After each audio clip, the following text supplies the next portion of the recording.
What's up, Eric? How you doing, buddy? I'm doing awesome. I feel like the shark's gonna come out. Man, I smell it. Sound like I'm.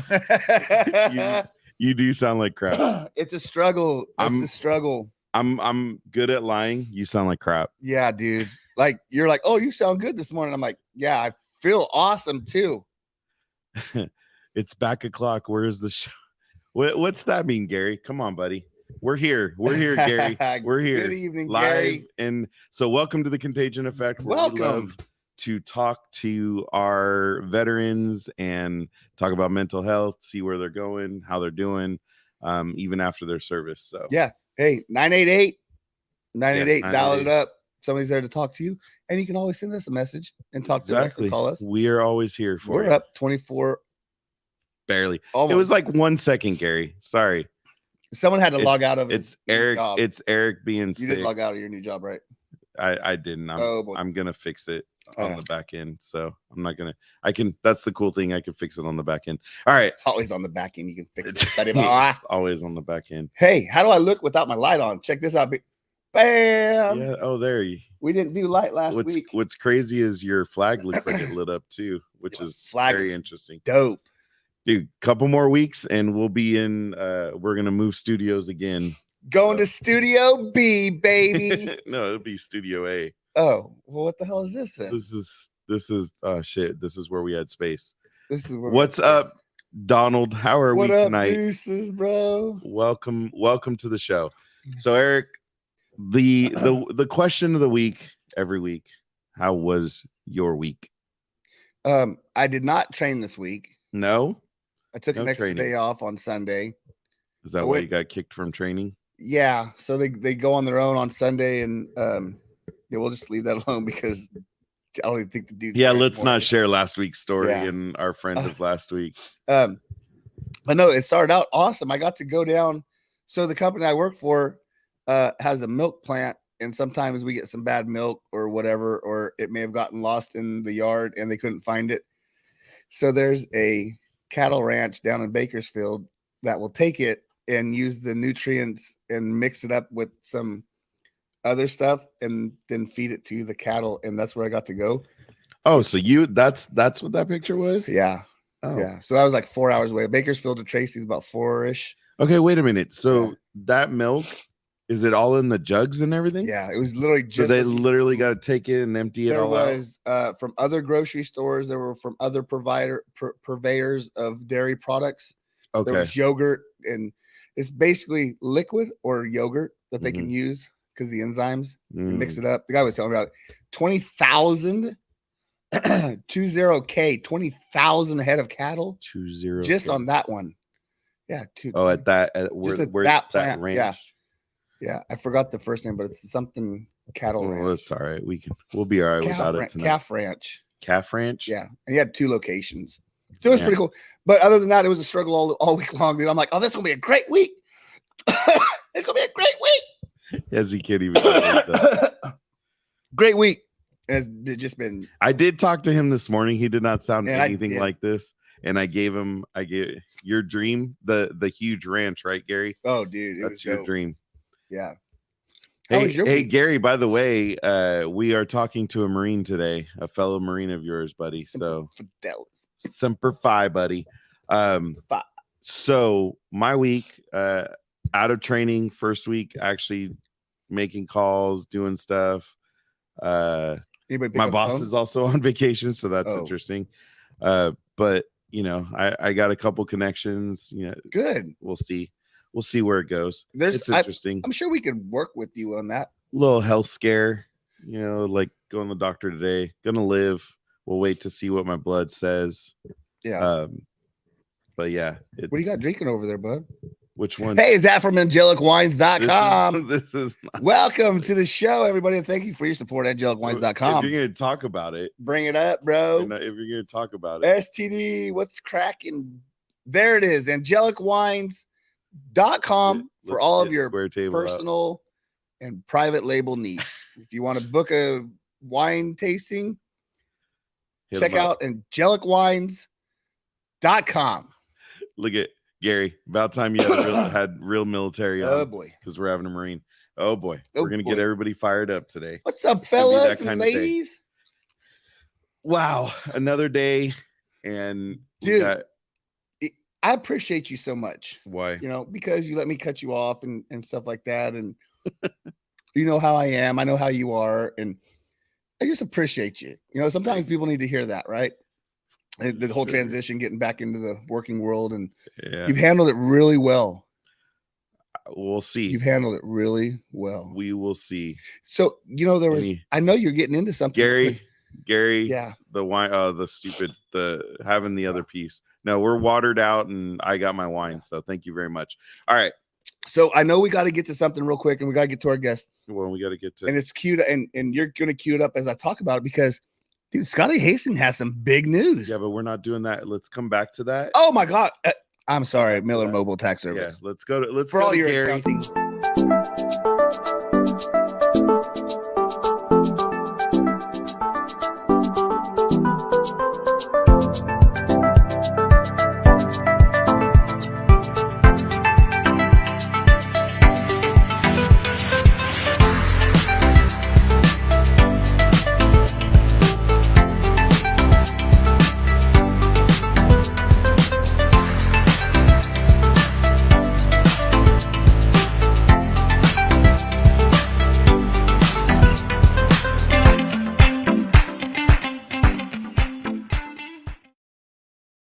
Was it last week that Gary did our taxes last week before the show? Yeah, it was last Wednesday. Yeah, I'm like, dude, you're not going to get your taxes back that fast. Well, I mean, always hoping. That's why I was asking. Yeah, but you're telling me, March 10th, and it's only March 30th now. Yeah. So that was like 20 days, and you're like, no, it's 4 to 6 weeks. I'm like, dude, it's been 20 days. I understand. But you got them all back already? Ours are back and spent. I mean, we've already taken care of business. Well, we're buying a couch, so we got to buy a new couch, and then we might have bought a new We might have bought a new wine fridge that holds 160 bottles. Dude, I thought we were going to turn the garage into a wine cellar. It is. That's a plan when we're making wine, but we're not there yet, and that's going to cost a little more. Don't forget the theme to the show this week. What is it, Gary? I forget. Did we talk about that? Was that a conversation we had? Oh boy. Shit. All right. Now, before we get on to our guest, dude, Scotty posted some pretty cool stuff. I love our community, right? Right. And I'm not saying we found this guy, but we found him. I'm taking credit for it. I'm just saying. For all of the rest of you, we were the first ones. I'm just saying. We appreciate the guy. Oh, dude, listen, I appreciate everybody that all the different shows that have come together that have spread the love amongst everybody here. It's awesome.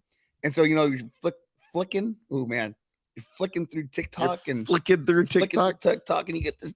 And man, I got something I gotta share, and I just can't hold it in no more. He goes, I want to get this single out, but check this out. Dolly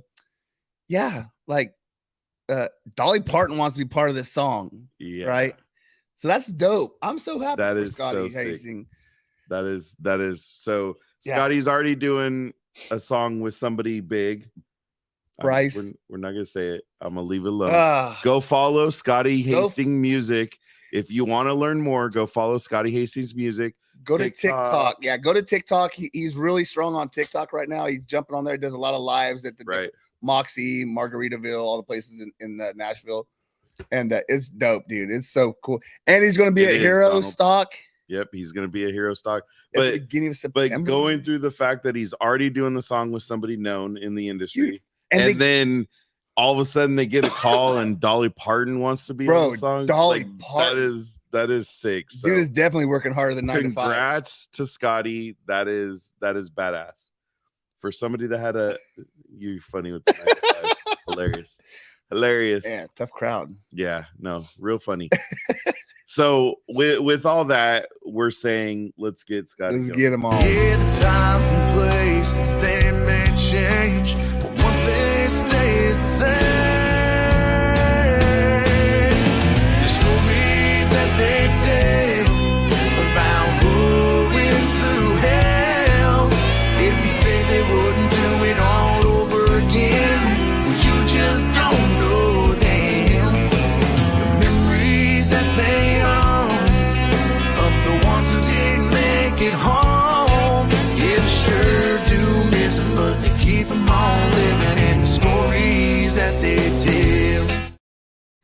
I love that thing. God, dude, plus the fact that it's just kind of a reminder of taking us back to like the earlier days, the beginnings. I mean, and that was still like 20 shows in at that point. Yeah, like we were doing things right when things were switching over and changing, and so but it was cool to be able to have, you know, ask him for the rights and to do it, even though we get the copyright every single show. Time. So, thanks. All right, buddy. Let's get started. Yeah. So along the same lines as what we're talking about, you know, 20 shows in, we get new viewers and followers and likers and commenters. And like, that's how we stumbled across Bryan was, you know, he was started becoming a follower. I follow some stuff. What? TikTok, 6-7 shows ago. I jumped on some of his TikTok, was liking some stuff. I'm like, hey, dude, like he jumped on ours. What's up, Tonto? Was super involved, you know, and which we appreciate everybody. It makes it go a lot smoother.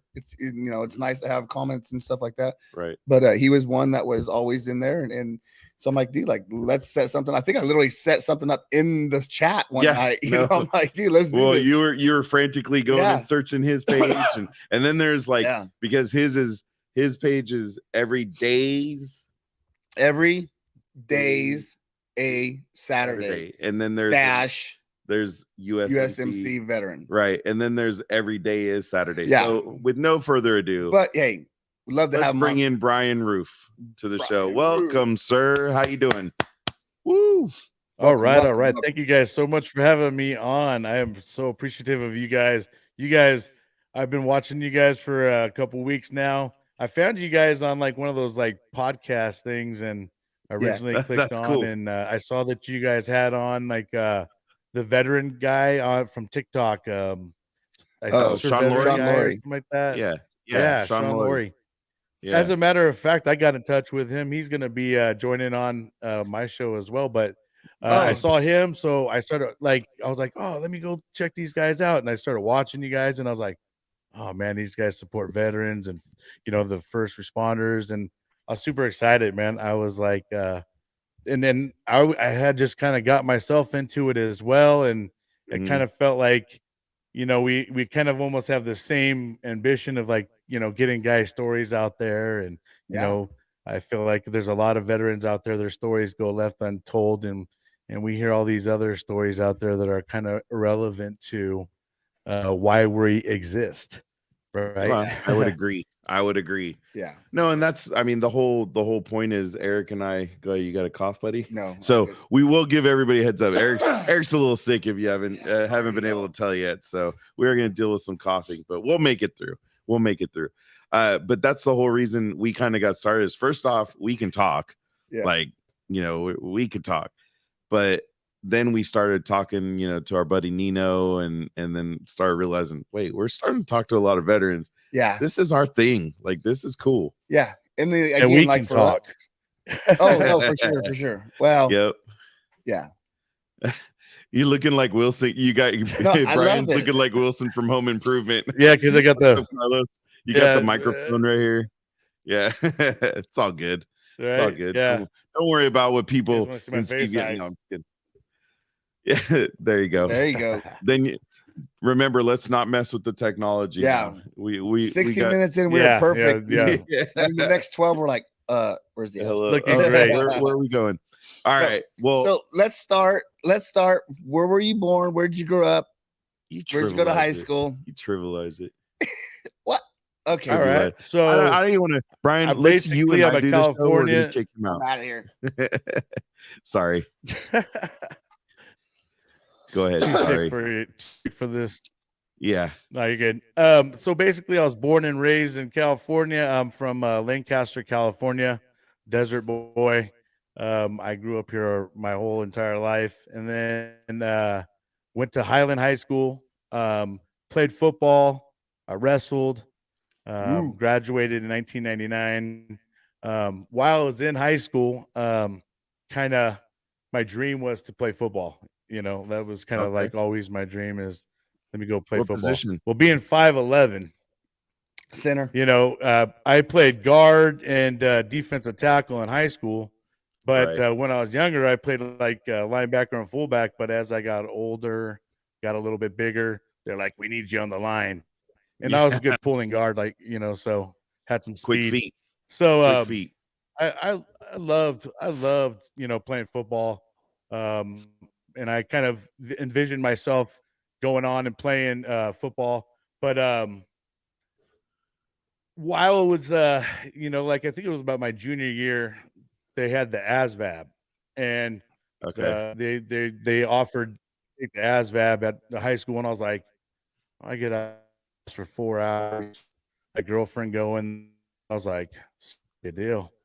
So I go do the whole little ASVAB. No ambition at that time going into the military. Just went in there and A, B, C, So draw a nice little diagram. Whatever. I got my 4 hours, out, hung out with my girlfriend. Probably rubbed her little knee a little bit here and there. But after I graduated and stuff like that, I was working up in a Christian campground, and I was making, like, at the time, minimum wage was like $5.15 or something like that. And all the times, just living off of mom and dad, and started kind of like getting to the level of like, man, I need to do something with myself.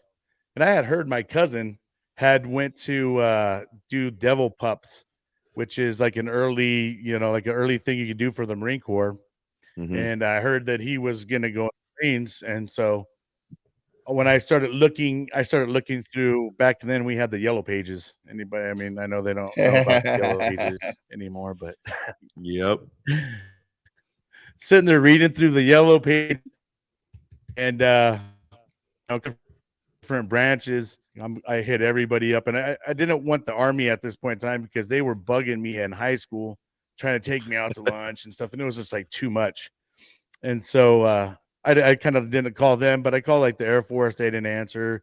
The Navy, when they started asking me stuff, they're like, some of the questions I was like, ooh, I don't know if I can join the Navy.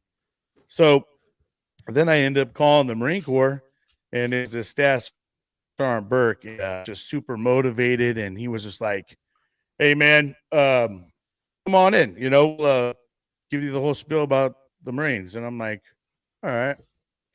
I go down to the recruiting office and sit down with the Staff Sergeant Burke, and it starts explaining to me that the Corps is like a big camping trip. And I love camping and stuff like that. I'm like, oh, hell yeah. And he's like, oh, and you get to shoot all these cool weapons. And I'm just like, and at 18 years old, I'm like, oh, that sounds great. Sounds real good. And so he was like, he was looking at to start ASVAB, and he was like, I see you took ASVAB, but you didn't do all that well on it. And he's like, you passed it, but you didn't do all that well. And he's like, you could retake it if you want, and you could probably get into a better job. And I was just like, take a test. Not again. Nah, man, that just didn't sound appealing to me. So, so basically, so after he checked the ASVAB, he basically told me there's a list of jobs I can do, and it was kind of like an open enlistment, but there was it was for 3 different jobs. One was like cook, or I had supply, and some other job. I don't remember what it was. And I'm like, oh shit, I don't really want to be like a cook or anything like that. And I was like, is there any way we can kind of, put me into the supply field and stuff like that? So he was like, well, there's no guarantee, but it does seem like there is probably openings that way. And he's like, but like I said, you can go retake that ASVAB if you want. And I'm like, no, I really don't. And he's like, well, then you're going to have to take this. And so he asked me, like, if I, take you down, are you going to be good to go? And in my head, I knew I had been partying up until that point. I was like, dude, I was like, I don't know if I'm going to, pop on the piss test or not. And he was like, well, maybe we should take you down and go test you real quick. So he took me down to this place. I got a urinalysis, came back, and the lady was like, yeah, I don't think you could send them, for a couple weeks. And so he was like, all right. So he was like, all right, man, you're going to have to wait a couple weeks. So it kind of gave me a couple weeks to like go run, start getting myself into a little bit better shape. Kind of, I had to start separating myself from my buddies, because they obviously were still living their fun life and stuff like that. And I was trying to get myself into not doing the same thing anymore. And so I kind of had to, step away from hanging out with my good old buddies that didn't understand what I was trying to do. So anyways, shoot, man, basically happened so fast for me. I think I watched Full Metal Jacket, and that was about the only knowing of the Marines that I had. Rude awakening. What a good example. Yeah. What a good example. Yeah. So I was like, all right, too bad. I won't be the guy that gets the bar soap, the bar soap party. No. So when the staff sergeant comes and picks me up one day when we were getting ready to go, and my family kind of had like a big going away for me, and I end up getting with the staff sergeant. He goes and he has another guy in the car with him, and he's driving up to the mountains, and I'm like, damn, Brad, this looks like the place that I used to work. And he's like, he's driving, and I'm like, are you going up to the Oaks? He's like, yeah. And I was like, what the hell for, man? I'm thinking, are you going to go ask about me or something? And he was like, no, I have someone to pick up there. And I'm like, what? So he's picking up a guy that I actually used to work with, and I had no clue that he was going into the Marine Corps. And so he ends up picking him up. I have a huge funny story about that guy in boot camp too, but his last name is Warble. And and so we pick him up, and then we drive all the way down to Warble. Drive all the way down to LA Maps, and from there they put us in a hotel room, and they tell us we got to get up like at 3 a.m. to go to do the whole little. I mean, they literally test you from head to toe in that place, man. I mean, in MEPS. So we all go bust down to MEPS and do our whole little testing. And I mean, it's crazy. They got you doing all these duck walking, squatting, coughing, hooking you up to machines, just checking, making sure that you can full on physical. Oh, it's a hell of a physical. I like no other. And then from there, they put us all on a bus. And at this point in time, there's probably like 30, 40 of us. And we get on a bus, and on our way down to MCRD San Diego, they stop at Sizzler. I'm sorry, Denny's. It was Denny's, and you get a lobster and steak dinner for your like last meal. And so it's kind of like in between LA and I want to say like San Diego, where we stop at Denny's. So we get there, we do our little steak and stuff and our lobster, and they feed us nice and well and put us back on the bus, and we're all driving, and everybody, everybody's all shooting the shit, nobody's being loud. But then once you pull up to those gates at San Diego MCRD, man, ain't no party no more. Silent in there. Yeah. Ain't no party no more. And then you see these badass motherfuckers sitting in the gates, and they're dressed blues, and you're like, oh, they're locked and cocked, ready to rock, some badass Marines in there. And you're just like, okay. And they got it all set up. I mean, naturally for when the guys are coming in, it definitely, there's a, I mean, you're just like, wow, holy shit, Yeah. Till the first drill sergeant comes. Till that first drill sergeant comes and gets in your face. And so, oh man, so then we're driving in, and everybody's just quiet as hell, and you're just like soaking it in. You're looking at all the buildings and everything, and then all of a sudden that bus just stops, man. And them doors fly open, and them guys come in, and it's fucking, it's time to go. And everybody is, we're all just pieces of crap at this point in time. You ain't gonna do nothing right from here on out, So get on the footsteps, and we're all getting out there, man, and everybody's running into each other, and we're like, what the hell we do? We're they're telling us not to look down at our feet and trying to make right? Yeah. yeah. There's no doing right. I mean, there's no doing right. You could do everything right, and it's all wrong. So we're just sitting there trying to get our feet on these stupid yellow footprints, and they're just going around screaming at you.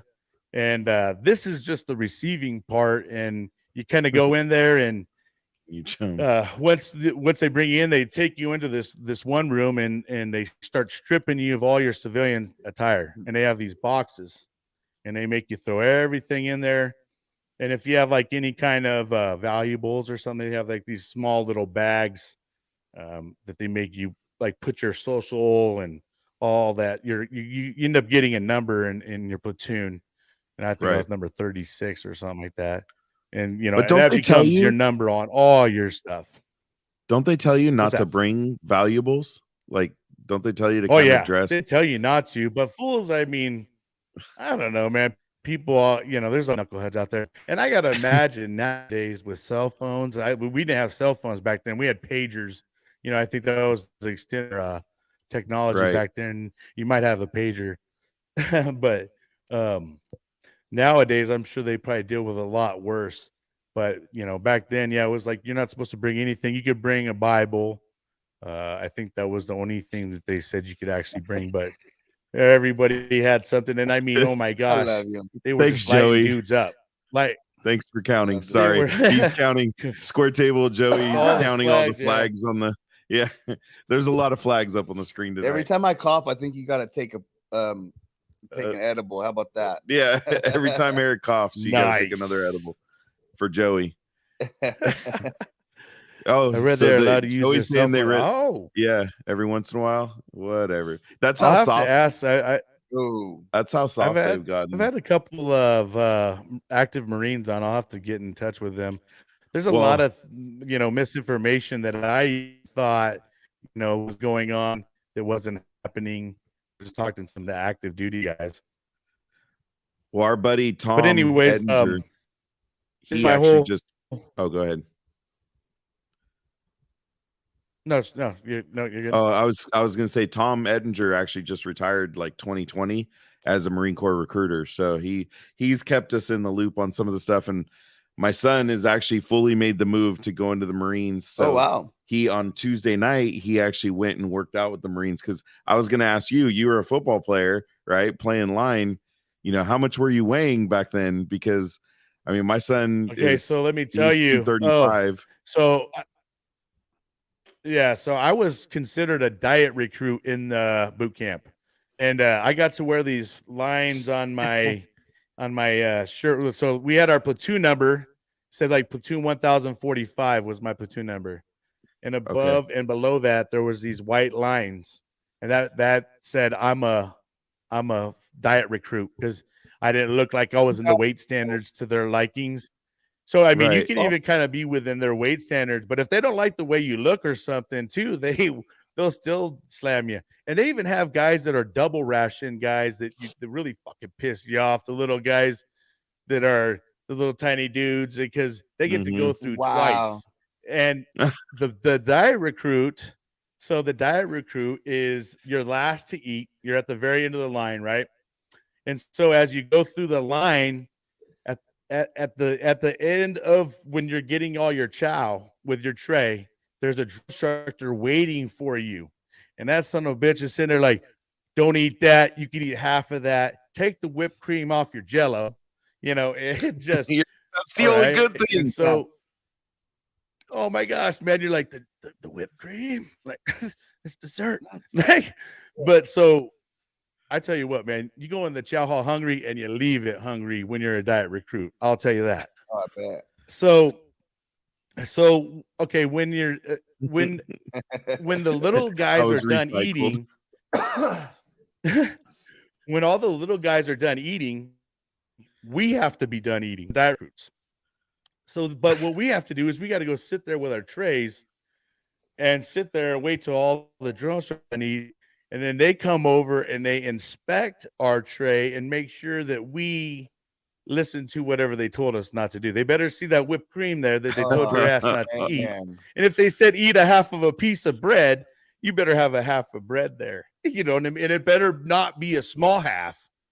You know what I mean? Like I mean, slop hog recruit. So I suggest trying to be in the best shape that you could possibly be in when you go, and try to not be in the diet recruit phase or anything like that. I mean, the main thing that you don't want to do is, because there's also if you cannot perform doing like a mile and a half under a certain time, if you can't do the crunches, if you can't do pull-ups, there's a thing called PCP.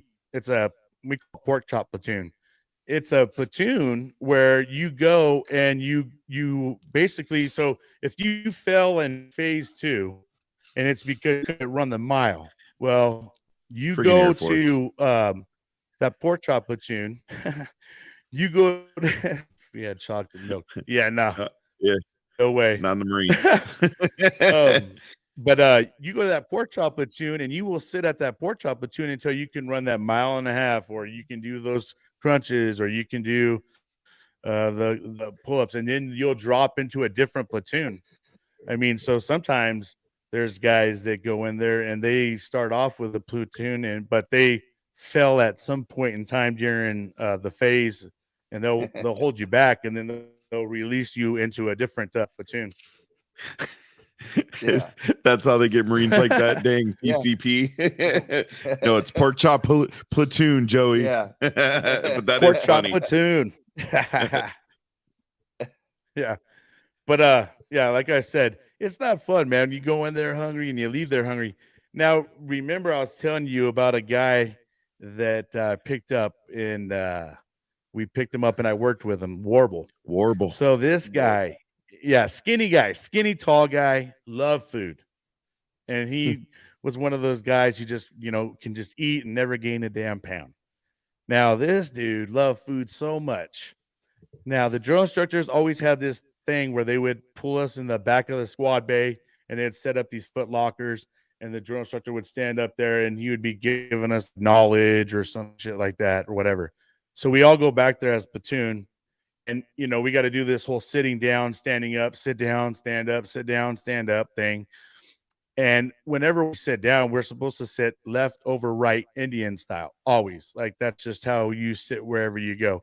And it's to kind of get you in tune, ready for going to the firing range. We got to be able to shoot left over right, Indian style, because that's one of the stances.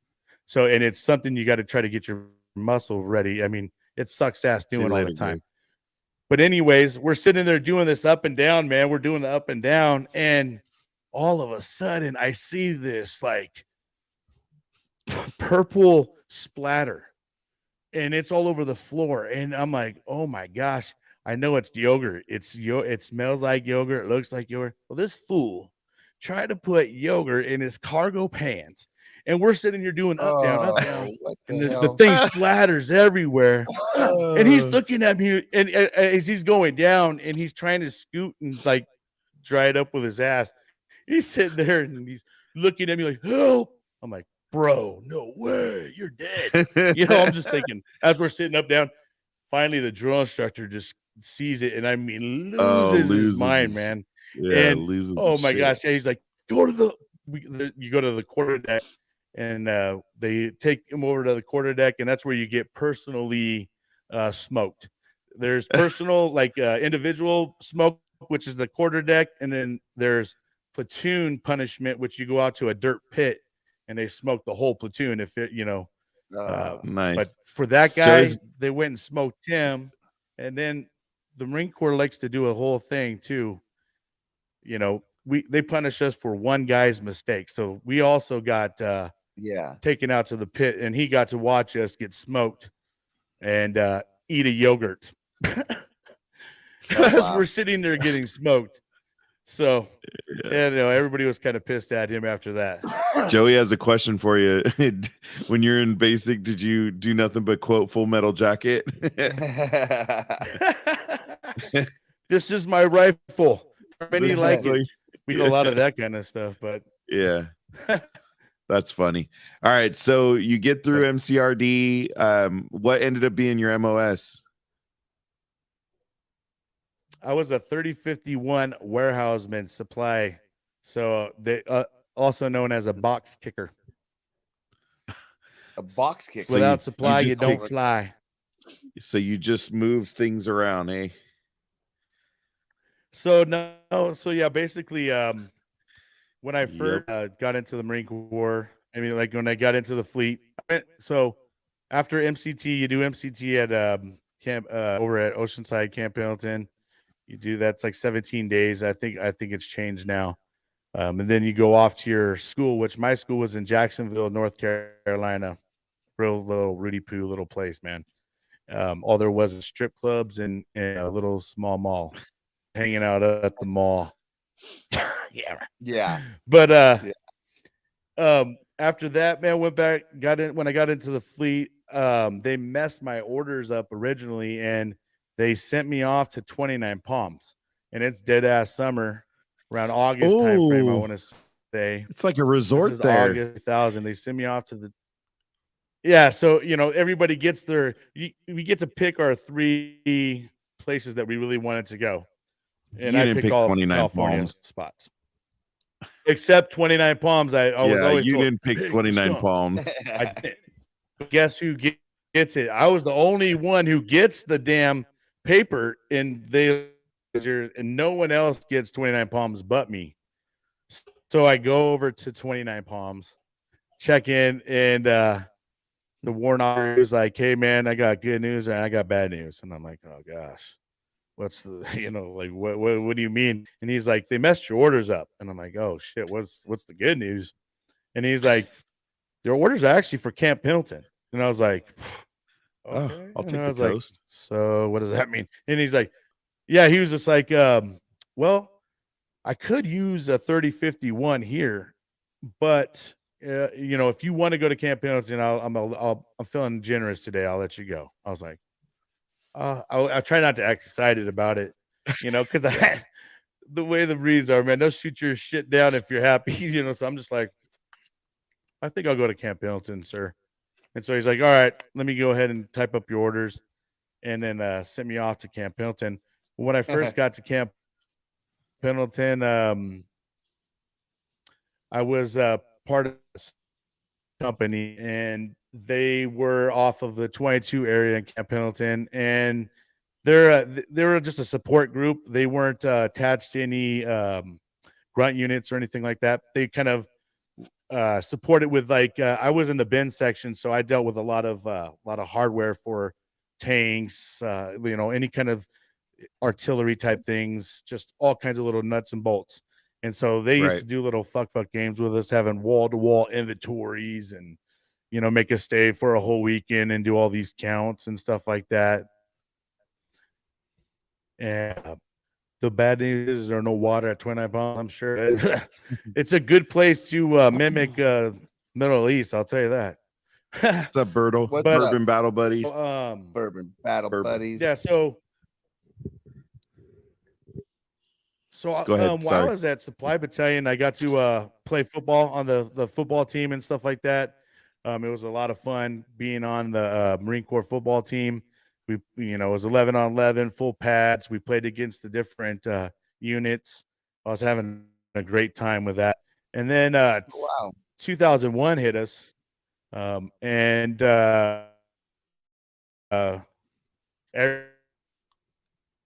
everything changed. I mean, we went, non-war to now we got, shit's hitting the fan.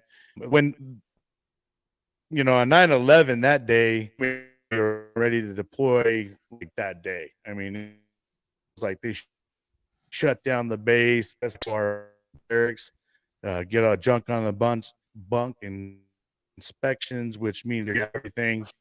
And then nothing really, we didn't get called out or anything like that, but like I said, all the activities, the extra activities that were going on base and stuff like that, all ceased to exist. And they kind of, like I said, it more became mission oriented.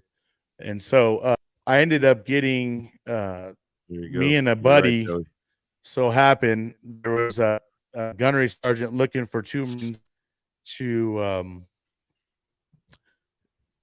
the service did a complete 180. Yeah. So the gunny was looking for 2 Marines to go to a different unit, and so me and one of my best friends, my buddy Ojeda, we decided we'll go ahead and go because we weren't.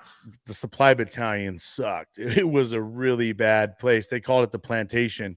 I mean, we were sitting there picking weeds out of cracks, and the field days there were absolutely horrendous. So we get called out to go to a different unit, and this unit is attached to a grunt unit. And so now everything training and stuff is different. They got us doing all these crazy humps. They got us doing all these different exercises. And it was just a total different training when we went from just a supply battalion to actual meth headquarters group. And they were, like I said, a grunt unit. And then, let's see, about December of 2002. Hi, Nana.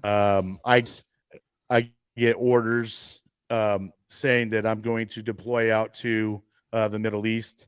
And I'm like, oh, shit. And it started to get real to me around that time because as I'm getting orders, there's other guys in my unit that they're already slated and getting ready to leave because they were they were sending us out in waves. Like they were the first wave, which they kind of went out there to break ground, so to speak, in Kuwait. Camp Commando is where I was at. So those guys were the first wave of guys that went out there, set up the whole Camp Commando, got things established. The second wave, which is where I was a part of. So there was probably like, I'd say about 300 of us. They put us into a civilian flight and we flew over to Frankfurt, Germany. We got stuck over in Frankfurt, Germany because they had some kind of issues with their landing gear. And so they said, hey, we're going to put these Marines up to a hotel. They put us all up into a hotel, and some of us had to go and put the weapons in the armory and stuff like that because we had our M16s. And you had to go sit there and go back. And Joey, he's like, man, you got all the details. Yeah, that's my podcast is all based on it, man. So yeah, Joey can't even remember so detailed, man. 10 minutes ago from boot camp. Yeah. Let's man. I got my this is my recruiter's damn, your card. recruiter's card. Wow. That's awesome. Man. I got a lot of stuff. You save everything. But absolutely. So anyways, so we're all in this freaking go ahead. No, go ahead. No, I wanted to jump to that story about with that first night in Kuwait. I was listening to one of your podcasts and you'd mentioned something about, you guys get there, you guys get all set up and hey, get a good night's sleep, right? Like kind of how it worked, but it didn't really work that way now, did it? No. So so you get to Kuwait and they have us set up our GP tent, which is this big, it's a big tent with some wood stakes and stuff like that. And we have cots. And I mean, I don't know. I've never been to that region, but when I think of that region, I just think hot and, muggy and stuff like that. So, man, we are dead ass tired. For one, we got time zone. For two, we had been partying at the hotel, white girl wasted one night. And so everybody's just dead tired. So we're sitting there, sleeping in our cots and, man, all of a sudden I'm hearing I'm like, it sounds like a river or something. I'm like, what the fuck is that water? And we have our little moonbeams, which are flashlights. And I turn on my little moonbeam and I'm looking and I see like one of my boonie covers floating down the middle. And I'm like, hey, we're in like a flash flood, man. It's like, we get up and I mean, the water is pretty like ankle deep. Our sea bags. I'm surprised when I woke up. I mean, that's how tired I think everybody was. it happened that fast, but it was crazy, man. I mean, we ended up having to air dry all of our stuff out and stuff like that the next day. And then we thought, oh, well, maybe we should move our tent, but that's when they started making us fill sandbags up, and we got familiar with moving your stuff. Like, no, we'll deal with that later. Yeah. So I do want to, because I want to jump ahead a little bit. And so how long were you in the Marines? As my dogs get, I did 4 years. I did 4 years, okay. And I mean, due to the fact that I had deployed over to the Middle East and saw my fair share of action and being in supply, feeling like a sitting duck. Because I mean, where I was, we were taking a lot of Scud missiles. Well, that's a target. The first one went supplies, undetected, right? And supply. We had motor T engineers, and we were also Camp Commando was a huge place where we did a lot of rotation for the frontline Marines. So we'd have guys come in, they would rest while other units went out, so they would get a little bit of reprieve, while they're out there. I mean, because when I was over there, that's when the shit started. I mean, I was there from the very beginning, and these guys were fighting their asses off hard as hell. I mean, we had 3 con guys there a couple months before, and all of a sudden they disappeared, and we were like, oh, we know them guys are going to do that shit, because we were buddies with a lot of these guys. They come back 30 days later, we're all scuffed up, and there's like, we're out there marking targets, man. I was like, wow, hell yeah, bro. And so that was when we had the whole shock and awe thing campaign. I don't know if you guys remember that. Yep, I remember B2s were over there doing some good work, man, softening everything up for us. And what they did the first, and then after that we sent in the tanks. Then after that we did the foot, and then after that it's the support groups. And a lot of it was a big race to Baghdad, Iraq. The whole premises was, hey, we get Saddam Hussein out of power, we won. But that's not exactly how it works over in the Middle East. You cut one head off, there's another one. I mean, over there it's just there's just different groups, man. There's the Sunnis, there's the Shiites, there's just all these different groups, and all of them want to be hungry over there. So it is also amazing to actually see everything in place.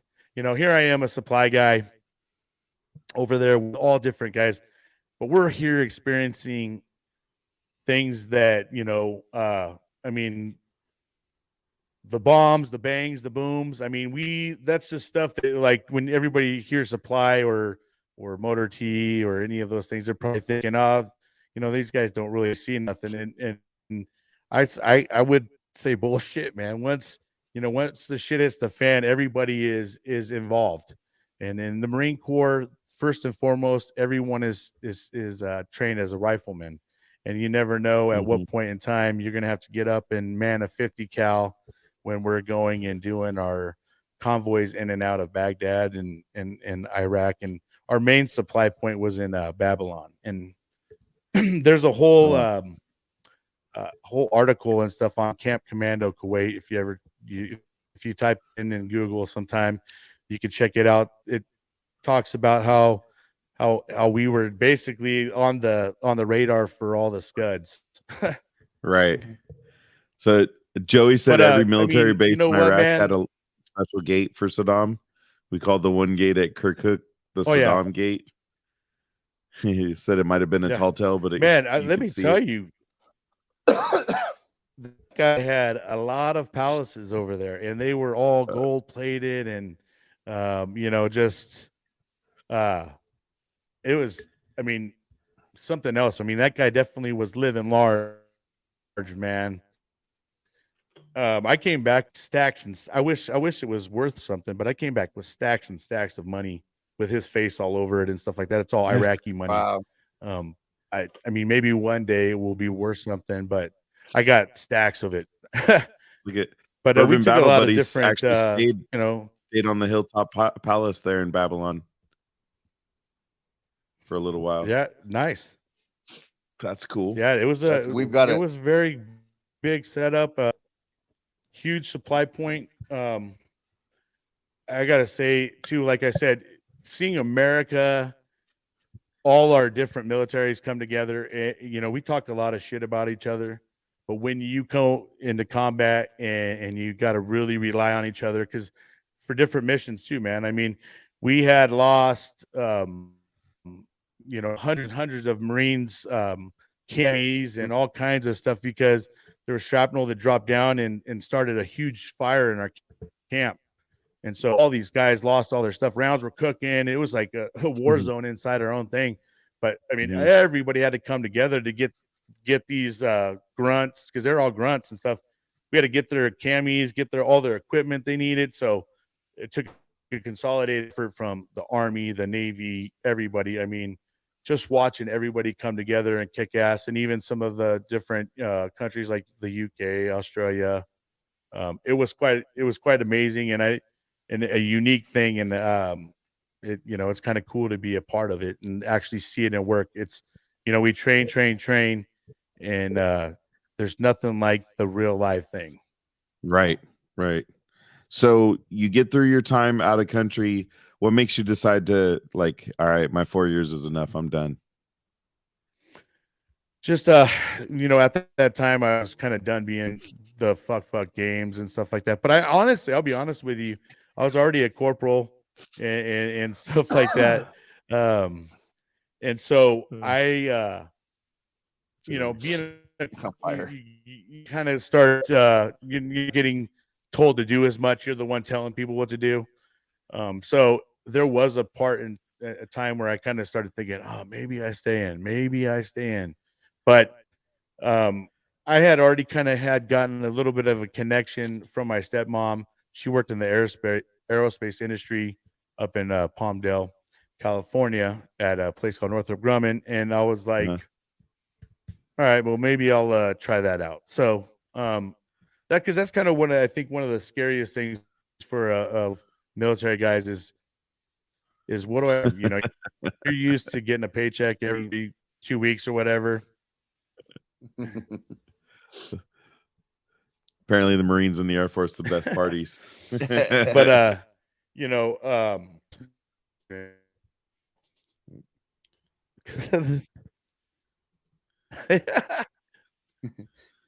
yeah, we got some good support. Yeah, they provide a nice place. We make the party. All right, so you end up in Palmdale, or you said with your mom or stepmom? So when I end up getting out, so when I end up getting out, I go to an interview at Northrop Grumman in Palmdale, California, and I didn't want to go back and live back at home, dude. That kind of wasn't an option for me. I really didn't want to go back home and live with my parents. So I luckily enough, I got the job at Northrop Grumman, but because of the way it worked, I got out a little early. If in the Marine Corps, you could save up up to 63 days of leave, and then you can get out 63 days early. You're still technically on contract, but you're kind of on leave. So I did that. So I wasn't able to start my job at Northrop until my contract ended with the Marine Corps. So I went and interviewed for Northrop. The guy was a Marine. His boss was a Marine. So the whole basis of the interview was kind of like Marine Corps stuff. And I was like, oh man, I was like, I don't know if I got the job or not. We didn't really talk about the job, but I ended up getting a call. I think they offered me like $18.50 an hour, which, for me at that time, I'm like, hell yeah, dude, that's great money, So I'm like, all right, I take the job. And one of my buddies that I had grown up with was kind of looking to get out of, his apartment and out of his parents' house. So we decided to go ahead and get an apartment together. We get an apartment together, and we're kind of living the best life.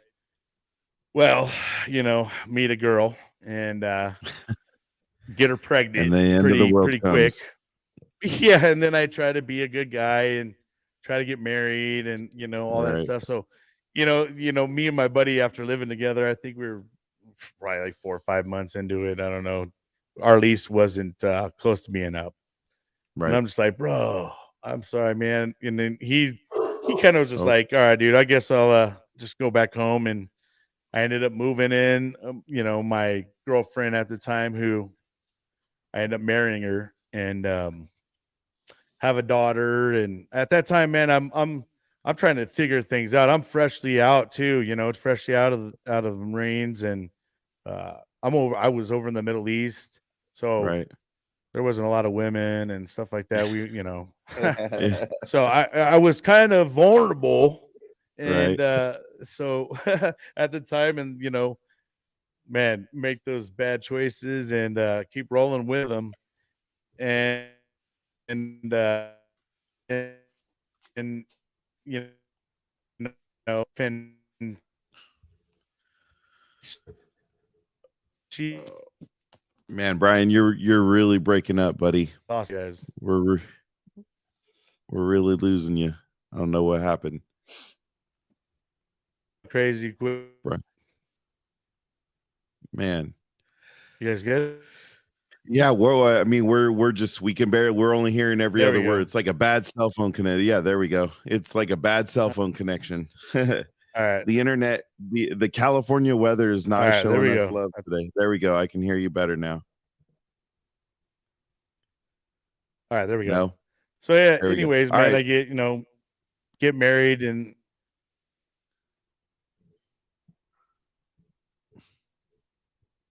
you guys are good?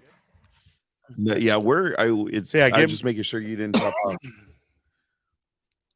No, we're good. I think we're good. All right. So yeah, anyways, I get married, try to do the right thing. I wasn't, at a good place in my life, and I was trying to do a lot when I first got out of the Marine Corps. I went and played semi-pro football. I was coaching at my old high school, trying to coach the freshman football team. So, and then I'm also trying to go to college online. So I'm just trying to cram everything in, because it's like, oh, I'm out of the Marines now, and I have freedom, and so, and like I probably was in no place mentally to be married or have kids, stuff like that. I don't think I ever gave myself enough time to heal and process what I had just gone through and everything like that. Because at the time, I think when you're young too, man, you're just kind of living on the fly, and you're always trying to prove something, and just you don't ever have a time to reflect. So you're just trying to make that next move. Is that where Every Day is a Saturday podcast kind of started from? So where Every Day is a Saturday podcast kind of started from is I worked at Northrop Grumman for 15 years before my PTSD, a lot of ailments from just, my back, my shoulders, my arms, tinnitus, just a lot of different ailments started getting the best of me. I had been going through the VA, and just about, I don't know, 15 years into it or so, they deemed me as unemployable. So, and now I'm 100% disabled and unemployable. So that's why every day is a Saturday for me. Basically is, yeah. You know what I mean? That's kind of where I kind of started saying that to my wife.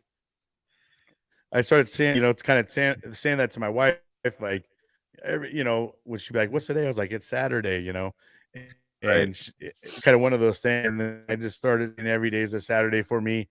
And then when I started the whole thing up, I was kind of like going through different names, and she was like, why don't you just name it Every Day is a Saturday? I was like, you know what? That's a good one. You're right. I will. Yeah. So that's kind of what I went with.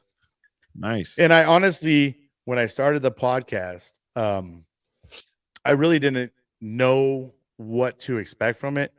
It was kind of like just everything in my life. I kind of just like on a whim, all of a sudden, I'm like, oh man, I want to do this. And so I literally got my cell phone out, bro, and I got my old gaming headphones out that had like a little microphone, and I started like just recording audio, and yeah, right. I kind of just thought I would do like a running diary of my life, and that way it's like if no one was to listen to it, at least maybe my kids could listen to it and look back and say, oh, that's what my dad did, and that's why my dad's this way or whatever, because I'm trying to be pretty transparent. I'm not all the way through. I think my last episode I just got my DD 214 or whatever, and so now the rest of my life is I've been divorced. I've played semi-pro football. I've coached kids. I have an autistic stepson. I found my wife. I mean, there's just a whole bunch of stories that are still going to come from this, and so through the way I started saying, hey man, I got a story, other stories. I want to bring that out of everybody.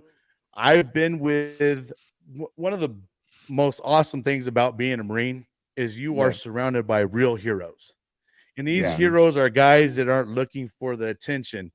They're the ones that deserve the attention, but they're the ones not really looking for it. But when I go and I talk to some of these guys, man, and they're just excited to tell their stories. And it's like, there's so many of these guys that have stories, man. Yeah. You know what I mean? My last guest, Reggie Villanueva, was a 10.5-year veteran. He was a cop, SWAT, everything. He had some really bad adversity, got, someone falsely accused him of something. He lost everything, became homeless for 3 years. He had to, regroup and kind of use his drill instructor training, his Marine training to kind of help him get through the homelessness. So there's just a lot of these great touching stories. That one was a good one. And there's also a Navy veteran, Jason Rhodes, who owns a Renovet nonprofit. He's walking from Sanford, North Carolina to Austin, Texas. Yeah. We were actually talking about that before. Doing it to raise awareness for mental health. Yeah, he is. He's right now. He's in Tennessee, but and his whole journey has just, it's just evolved. He might get stuck there. We just did another follow up. Man, some of his videos he just posted, he had all these waterfalls, and I was like, bro. And I was like, you're loving Tennessee, because we did another follow up. I'll drop the episode tomorrow, but we just did another. I'm trying to do like a bi-weekly follow up with him on his whole journey, and it's kind of cool because we kind of found each other at the beginning of both of our journeys, right? Like I'm just starting my podcast out. He's just, getting ready to start his whole, walk. So it was kind of cool that we found each other. He's a U.S. Navy veteran. And we served around the same time. So it was really cool and inspirational. No, it's awesome. And it, like I said, I hope everyone goes and checks it out. It's every day is a Saturday podcast. And we'll have the link. We'll have the YouTube channel. Dude, keep doing what you're doing, man. Because, it for us, this is our therapy. This is what we get to talk about and have guys like you on, veterans like you, veterans like you on, and share your story and tell you. And dude, keep doing that. Even if nobody listens, it's there for your kid. So that's the most important part, right? We don't get 15,000 followers and viewers, but we're doing it for us. We do it for us. We share our platform to the veterans. And Joey, when he wants to watch, we do it for Joey when he wants to. He's got to be high as F right now. I have like 7 times. Yeah. I have learned a lot from this podcast, even with myself, and found out that it's actually helping me as well. It's therapeutic for me as well, just to have that camaraderie again with some of these guys, because that's the hard part, man. Is we build up these great bonds and great friendships, but we're also from different states that are very far apart, and it doesn't always work out where we can be by each other again. And the great thing is, a lot of times when you pick up the phone and you talk to one of them, it's like, hey bro, it's like, it's like you right where you left off. But that's where I'm starting to have a lot of fun with this, is just getting back in touch with some of these guys and then kind of getting relighting relighting their fire, too, because some of these guys, man, they I don't know, they're stuck in a bad mind or something like that, and little chat with others and lighting another fire, it kind of inspires them and brings them out and brings them back to life again, Oh, 100%. Absolutely. 100%. So we're gonna pop it up real quick too while we're still talking. Link. I knew what you meant, Joey. It's all good. And I don't know if you've been watching, Brian, but Joey may work at a certain office where they control the percentage of what you get, right? That's why if you saw the comments, he actually works there too. And that's why he said all things kind of suck right now because they're just doing these pointless memos. But he totally understood what you're saying when you were getting your yeah. So let me go ahead and pop up. Yeah, I heard. Unfortunately, I heard. Unfortunately, the VA's. I heard. Unfortunately, the VA's really starting to kick back on guys and starting to make them go back in and get reevaluated and for PTSD and other things of that nature. I'm seeing that they're starting to take things away from guys, and that's unfortunate. Well, that's that, and the sad part is probably because of the people above, putting the pressure on them. Hey, we need you to cut your budget or something, because, of course, that's where they don't want to cut it from other places. What were you? They say vote, right? Yeah, exactly. Veterans, you know where to vote. Like, make sure you're voting because we need to, and then people that support like us, we need to make sure we continue to support. So. We did put the YouTube channel up there so everybody can follow. We'll also make sure it's in our show comments and get everybody ready. But yeah, Brian, we appreciate you tonight, man. I think Joey called it out. Like, you got details, and I know that's what's great about your show is you share those details. Yeah. It's fun to listen. It really is. I'm so old I can't remember. I can't remember you did a good job. anything. Vote Afro. Well, see, that's the other thing is I want to try to capture why my mind's still fresh, man. And the kids can hear it while it was fresh, because I know I'm losing my mind as well. So, well, you can be like some of our other past guests, like Chris Whittemore, who wrote a book about all his time out of country and his life and everything, and he was a Marine Corps veteran as well. So, take all your stories, put it on the internet, and then you can put them together, make a book, and see where it goes from there. So that'll be awesome. We do have one big question we ask at the end of every show, or we try to. Sometimes we miss it, sometimes we don't. You're chilling out end of your night, just relaxing. Do you have a go-to drink, and what is it? Mary Jane. That's your drink? All right. You get that from one of the stores? I don't drink, man. No, I don't drink. No I drink. Just smoke. But okay, well, then Joey, you got a buddy right there. Yeah, go follow Square Table Degenerates. Go follow, seriously, go follow Joey and Square Table Degenerates. Talk about some interviews. You know what I'm saying? That's a Joey thing right Joey's got it down. Yeah, he does. I can't do it. Look at this dude is my guy right there. I think that's why, bro. For what you're spending your night with, I don't know how you have the memory to do. Yeah, go check out you gotta lose STD and don't get one, but just go check it out. It's don't get dope. one. He's got a dope channel, dude. He does every day's a 420. I should have called it. Yeah. There you go. Yeah. You would have got Joey's attention on that one. So man, Brian, we appreciate you. You got stories, and I know we probably could do a whole nother show on more stories. Yeah. So and I really appreciate you guys and what you guys are doing. I really do, man. You guys are a blessing, and I can't appreciate you guys enough taking the time to, want to bring out and share these guys' stories as well, because you've had some really great guests, and you guys keep doing what you're doing as well, man. I really, you guys inspire me, and I learned a lot from you guys as well. So awesome. You guys keep on trucking, and a little highlight. We do have another TikToker coming here soon. as a veteran. So I'm excited about it. I'm not sharing his name because we're gonna hold off. You guys, hey, don't be afraid to look at some of my guests and invite them on, man. I've had some really good ones. No, absolutely. And those guys love to talk. So there we go. We gotta grow. We gotta grow our 420 panel and get everybody on. We can do that. And we'll have to bring some edibles. What is it?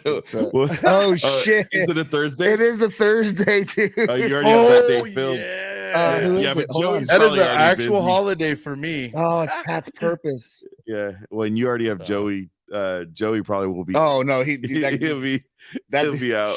He's gonna wake up stoned. I guarantee. That would be cool because we are. Dang it, we are doing. No, I'm excited to listen to Pat's. Yeah, Julian McFadden with Pat's Purpose. That's gonna be a dope interview too. Absolutely, so, absolutely. Again, Brian, go check out Every Day is a Saturday on YouTube. I want to let Eric do the rest of the talking. I can't do it. No, we appreciate you so much. Thank you for joining us. Thanks for everybody in the comment. We appreciate it. Appreciate you guys. Have a great night, man. We appreciate you. You guys too. Alrighty. Thanks.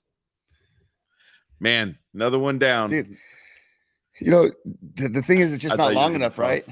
Yeah, no, it's just, I mean, you could sit there for hours and hours and talk and listen. And well, I think Eric's already got it scheduled, Joey, but man, that we should have thought about that. Yeah, sooner. no, that would have been a great idea to have that day. Maybe we'll do a short or something. Maybe we'll come in for like a 10-minute, 15-minute episode. Yeah, we got to do something a little different. That'd be fun. That'd be real fun. Man. And on that note, Eric. Deuces, buddy.